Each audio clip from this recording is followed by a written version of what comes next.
Last year I ended up in Cuba thanks to a scholarship. The school wasn't in the capital, Havana, but in the middle of nowhere. And, well, let me tell you this story. In the morning, if you were skipping school, you could take the bus and go see the village, San Antonio de los Baños, where sometimes you had the internet available. You had to pay like between $1 and $3. Sometimes when internet was working, you could even connect yourself to WhatsApp or Gmail, and you could reconnect with your family and tell that you were alive, but it wasn't happening so often. Imagine that in this village, San Antonio, if you were ordering a pizza, they would put it like that. You like this pizza?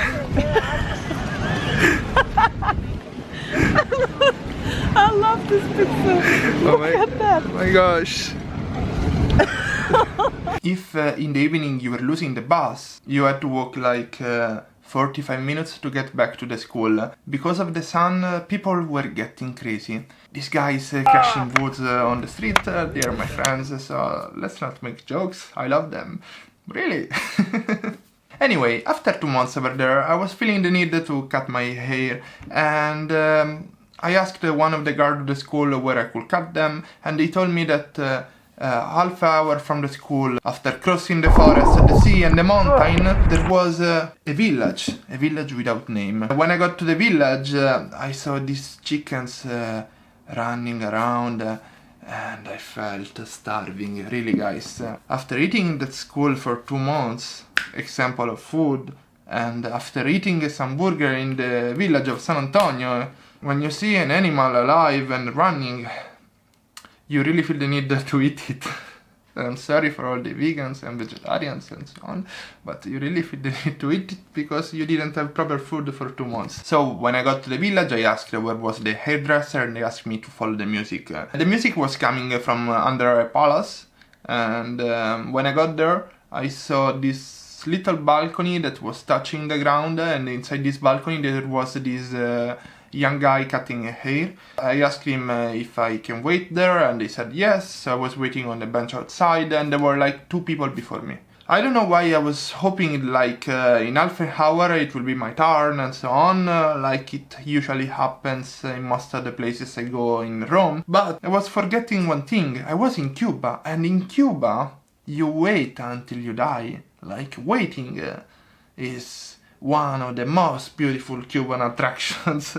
You just wait the whole fucking day because there is no other option. When you do anything, there is a line and you wait. It's the life. I spent the first hour on the bench outside the hairdresser. On the second hour I was pretty lucky because I met 2 guys with whom I was playing basketball pretty often, and we talked almost about nothing because my Spanish is not that good. But at least 1 hour passed. On the 3rd hour, a man stood in front of me.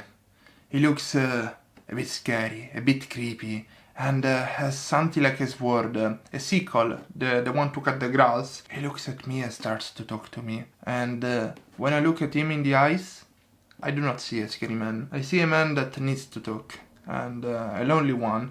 So we engage in a little talk, and I go inside his house. He tells me that he is the father of the hairdresser. He turned on television, there was nothing to see, but at some point he gave me this book. I still need to read it, but someday maybe I will. Everyone in Cuba has this book, they probably give it in the school. And the 3rd hour passed thanks to this man. Then it was finally my turn to cut the hair, and the hairdresser didn't let me choose any style. He just went and started cutting, also cutting over here, and after a bit I really do look like a Cuban.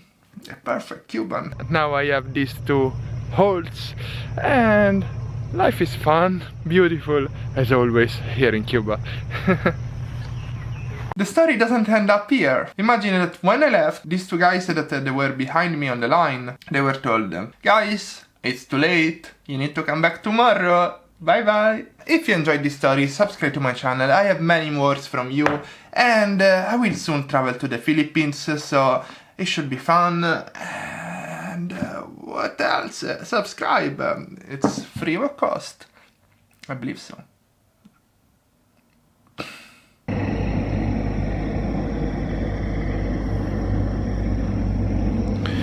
The way back to the school.